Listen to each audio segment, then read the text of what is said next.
Hello friends, రేపు రాబోయే complete episode. ఇప్పుడు వెళ్ళిపోతే సుందరమ్మ లేచుకున్న తర్వాత పద్మ అందరూ అలా చూస్తూ ఉంటే పద్మ ఏడుస్తూ, ఎంత పని చేసేదానివే, నువ్వు చచ్చిపోయావేమో అనుకున్నామే, ఇప్పుడు ఆద్య వాళ్ళ నాన్న చచ్చిపోయి ఆద్య పెళ్ళి ఆగిపోయింది, ఇప్పుడు నువ్వు చచ్చిపోతే రామలక్ష్మి పెళ్ళి కూడా ఆగిపోతుండే అని పద్మ అంటూ ఉంటే అప్పుడే ఆద్య అలా చూసి సీరియస్గా ఇలా అంటుంది, అత్తయ్య మా నాన్న చచ్చిపోలేదు, మా నాన్న బ్రతికే ఉన్నారు, అది నా మనసుకు తెలుస్తుంది, మా నాన్న చచ్చిపోలేదు అత్తయ్య, మళ్ళీ ఇంకో మా నాన్న గురించి అలా మాట్లాడకండి ప్లీజ్ అని అంటూ ఆద్య అంటుంది. అప్పుడే పద్మ అందరూ అలా చూస్తూ ఉంటారు. రఘురామ్ అంటాడు ఆద్య వైపు చూస్తూ, ఇక జానకి రఘురామ్ బాధగా చూస్తారు. మళ్ళీ రఘురామ్ ఇలా అంటాడు పద్మతో, పద్మ అమ్మని లోపలికి తీసుకువెళ్ళు అంటే, సరే అన్నయ్య పదమ్మ అనేసి ఇంకా సుందరమ్మని లోపలికి తీసుకొని వెళ్ళిపోతుంది పద్మ. అందరూ కూడా అక్కడి నుంచి వెళ్ళిపోతారు. ఆద్య మాత్రం కోపంగా బయటికి వచ్చేస్తుంది. ఇక వెంకట్రావు ఏమో అక్కడే ఉండి రఘురామ్ కొడతాడు కదా, ఆ విషయాన్ని గుర్తు తెచ్చుకొని బావగారినని కూడా చూడకుండా నన్ను కొట్టాడు, అందరి ముందు చంప పగల కొట్టాడు, ఇక్కడ నేను ఎందుకు ఉండాలి, ఇక్కడ నేను ఉండకూడదు, వెళ్ళిపోవాలి అని వెంకట్రావు అక్కడి నుంచి బయటికి వెళ్ళిపోతాడు. ఆద్య బయటికి వచ్చేసరికి శ్రీను ఆద్య వెనకాలే వస్తాడు.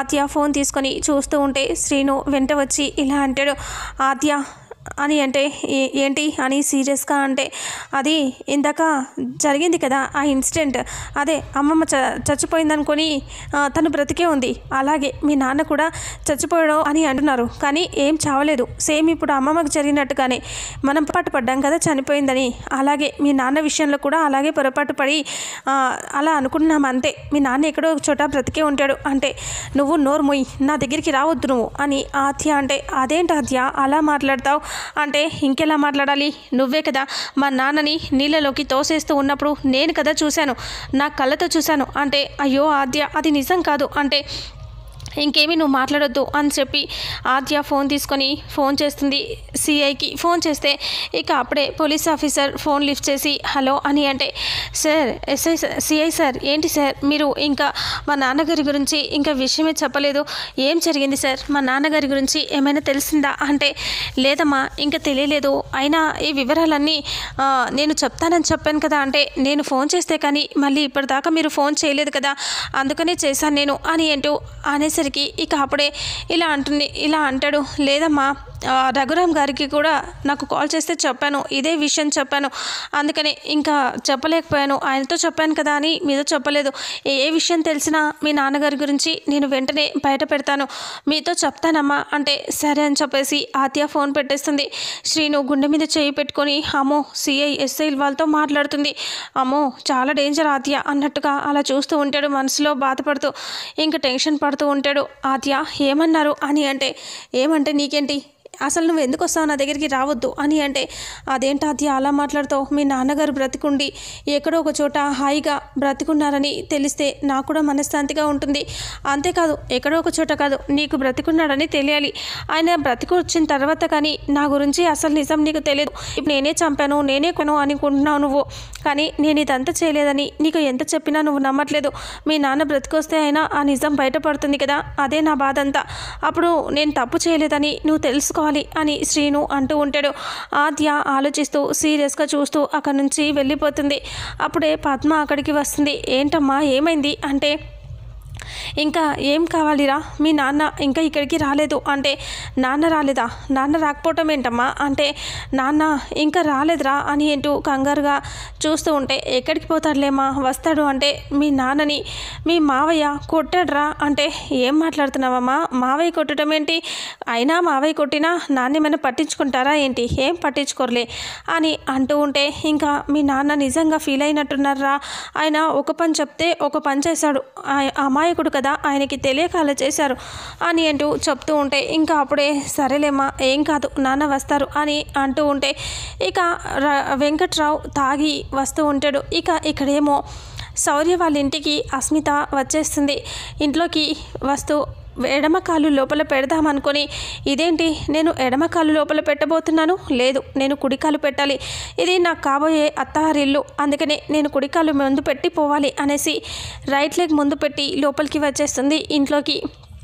ఇంట్లోకి అలా వెళ్తూ ఇంకా వెళ్ళేసరికి ఇంకా ప్రమీల వాళ్ళ ఆయన ఇద్దరు, శౌర్య వాళ్ళ అమ్మ నాన్న ఇద్దరు చాలా కోపంగా చూస్తూ ఉంటారు. అస్మిత వెళ్ళి వాళ్ళ కాళ్ళ మీద పడబోతే అప్పుడు కాళ్ళకి దండం పెట్టుకోపోతే, ఆగమ్మా ఏంటి నువ్వు ఎవరి ఇంట్లో అడుగు పెట్టినా వాళ్ళకి మంచి జరగదు, ఎవరి కాళ్ళ మీద పడినా వాళ్ళకి మంచి జరగదు, అందుకనే నువ్వు మా కాళ్ళ మీద పడాల్సిన అవసరమే లేదు. నువ్వు ఎందుకమ్మా మా ఇంటికి వచ్చావు? ఇప్పటికీ మా రామలక్ష్మికి అస్సలు మంచి జరగట్లేదు, మా శౌర్య రామలక్ష్మి మాట్లాడుకోవట్లేదు అని అంటే, ఏంటి అంకుల్ అలా మాట్లాడతారు అంటే ప్రమీల అంటుంది, ఇంకెలా మాట్లాడాలి, నువ్వు చేసిన పనులు చిన్నవా, నువ్వు చాలా పెద్ద పెద్ద పనులే చేసావు కదా, వెళ్ళిపోయి ఇక నుంచి అని అంటూ ప్రమీల అంటుంది. అదేంటంటే మీకు విషయం అర్థం కావట్లేదు, మీరు నన్ను అర్థం చేసుకోవట్లేదు అంటే నేను బాగానే అర్థం చేసుకున్నాం, ఇప్పటికే మా కొడుకు కోడలు మాట్లాడుకోలేకపోతున్నారు, చాలా బాధపడుతున్నారు, నీ వల్ల ఇంకా వాళ్ళని బాధ పెట్టకు అనేసి ప్రమీల కూడా వెళ్ళిపోను ఇక నుంచి అంటే, అలా అంటారేంటంటే ఆఫ్టర్ ఆల్ ఆ రామలక్ష్మి కోసం నన్ను పంపించేస్తారా, అసలు నాకు ఎంత ఆస్తి ఉందో తెలుసా అంటే, నీకు ఆస్తి ఉంటే ఎవరికి కావాలమ్మా, రామలక్ష్మి నా కొడుకు ప్రేమించుకున్నారు, వాళ్ళకి చాలా మంచి పేరుంది, వాళ్ళు కూడా చాలా గొప్పవాళ్ళు అని శౌర్య వాళ్ళ నాన్న అంటే, అస్మిత అంటుంది, అవునా వాళ్ళకి 4 పశువులు ఉండి కొంచెం పెద్ద ఇల్లు ఉంటే వాళ్ళు గొప్ప వాళ్ళు అవుతారా అంకుల్, మాకైతే తెలుసా ఆంటీ 100 కోట్ల ఆస్తి ఉంది, ఆ 100 కోట్ల ఆస్తి చాలా సరిపోతుంది కదా అంటే, నీకు 100 కోట్ల ఆస్తి ఉంటే మాకేంటమ్మా అని ప్రమీల అంటుంది. ఆంటీ మీకు అర్థం కావట్లేదు, నాకు 100 కోట్ల ఆస్తి ఉందంటే మీ అబ్బాయిని నేను చేసుకున్నానంటే ఆ 100 కోట్ల ఆస్తి మీకే కదా అని అంటూ ఉంటే ప్రమీల పడిపోతుంది. ఆ విషయంలో కొంచెం హ్యాపీగా ఫీల్ అవుతూ ఉంటుంది.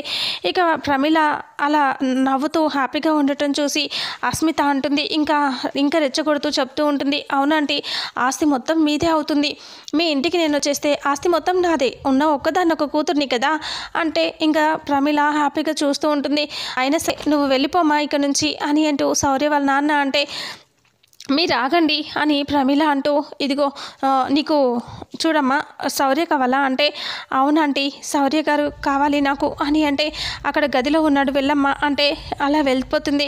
ఏంటి ఆ అమ్మాయిని అలా పంపించావు అంటే, ఏంటి అంటావేంటి 100 కోట్ల ఆస్తుందంట అంటే, 100 కోట్ల ఆస్తి అని చెప్పి అలా మాట్లాడుతున్నావేంటి, ఆస్తి ఉంటే మనకేంటి, అమ్మాయి అబ్బాయి సంతోషంగా ఉండాలి కదా అంటే, అప్పుడు ఇలా అంటుంది, లేదు సంతోషంగా ఉండాలి అంటే అది కాదు, వాడికి ఆస్తి కావాలి, అయినా రామలక్ష్మి కూడా ఇప్పుడు ఇష్టం లేదు కదా శౌర్య అంటే అని ప్రమీల అంటుంది. అలా మాట్లాడుతున్నావేంటే అది కరెక్ట్ కాదు అని అంటే, మీరు ఊరుకోండి ఏం జరుగుతుందో చూద్దాం అనేసి ప్రమీల అంటుంది. ప్రమీలకి అస్మిత ఆస్తి మీద కన్ను పడిపోతుంది.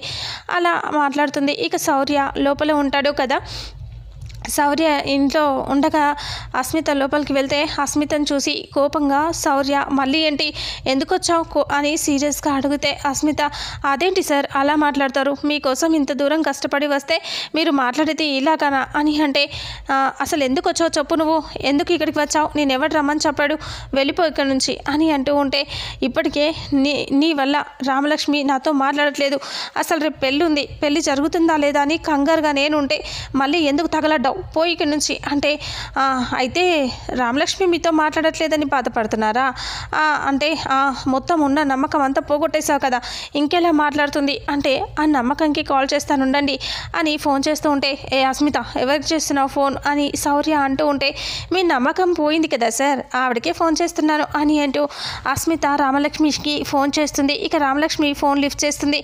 ఇంకా ఫోన్ లిఫ్ట్ చేయగానే, అస్మిత వద్దు, అస్మిత ఆపు, వదిలేసే, ఇలా ఇచ్చే అస్మిత, ఇవ్వు అస్మిత ఇవ్వు అని అంటూ ఉంటాడు శౌర్య, ఫోన్ ఇవ్వమని అంటూ ఉంటే, ఇంకా అప్పుడు అస్మిత, లేదు సార్ నేను ఇవ్వను సార్ అని అంటూ ఉంటే, ఇంకా అప్పుడే శౌర్య, అస్మిత ప్లీజ్ అలా చేయొద్దు అస్మిత, ఇలా ఇవ్వు అస్మిత అనే డైలాగ్ ఒకటే వినిపిస్తూ ఉంటుంది రామలక్ష్మికి. అప్పుడు అస్మిత అంటుంది, లేదు నేను ఇవ్వనని చెప్పాను కదా సార్, నేను ఇవ్వను, ప్లీజ్ వద్దు సార్ అని అంటూ ఉంటే, అలా పరిగెడిస్తే ఇద్దరు పరిగెడుతూ ఉంటారు. రామలక్ష్మి స్పీకర్ పెడుతుంది. అప్పుడే ఆద్య రావడంతో స్పీకర్ పెట్టి వినిపిస్తుంది. రామలక్ష్మి ఏడుస్తూ ఆద్యకి వాళ్ళ మాటలు వినిపిస్తుంది. ఆద్య కూడా వింటూ ఉంటుంది. అస్మిత పరుగులు తీస్తూ అలా ఆగిపోతుంది. అస్మిత దూరంగా నిలబడి వద్దు సార్, ప్లీజ్ సార్ వద్దు అంటే, అస్మిత ఇలా ఇచ్చే అస్మిత, ఇవ్వు అస్మిత అని అంటూ శౌర్య అంటాడు. లేదు సార్ నాకు వద్దు వద్దు అని అంటూ అనేసరికి శౌర్య కావాలి అని అంటూ ఉంటే, ఆగండి సార్ మీకు ముద్దే కదా కావాలి, ఇచ్చేస్తాను ఉండండి అనేసి ఇంకా తన చేతికి తానే కిస్ పెడుతూ ఉంటే రామలక్ష్మికి కోపం వచ్చేసి ఫోన్ పెట్టేసి పడేస్తుంది. ఏడుస్తూ ఉంటుంది రామలక్ష్మి. చూసావా ఆద్య ఎలా ఉన్నాడో, ఎలా చేస్తున్నాడో, రేపు పెళ్లి పెట్టుకొని ఇప్పుడు ముద్దులు కావాలని గొడవ చేస్తున్నాడు అక్కడ అని రామ బాధపడుతూ ఏడుస్తూ ఉంటే ఆత్య ఆలోచిస్తూ ఉంటుంది.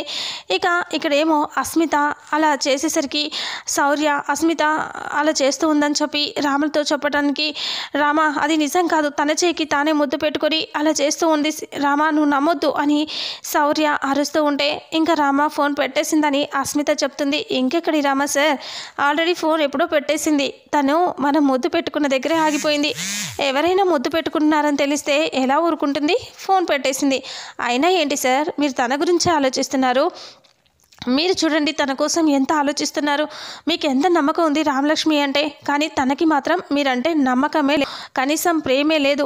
అయినా మీరు ఇంతలా ప్రేమిస్తున్నారు, ఆమెకు కూడా ప్రేమ ఉండుంటే నువ్వు ఇన్నిసార్లు చెప్పినా మిమ్మల్ని నమ్ముతుండే కదా, మిమ్మల్ని నమ్మట్లేదు అంటే మీ మీద అసలు ప్రేమే లేదు అని అంటూ సీరియస్గా చెప్పేస్తే ఇంకా శౌర్య సైలెంట్ అయిపోతాడు.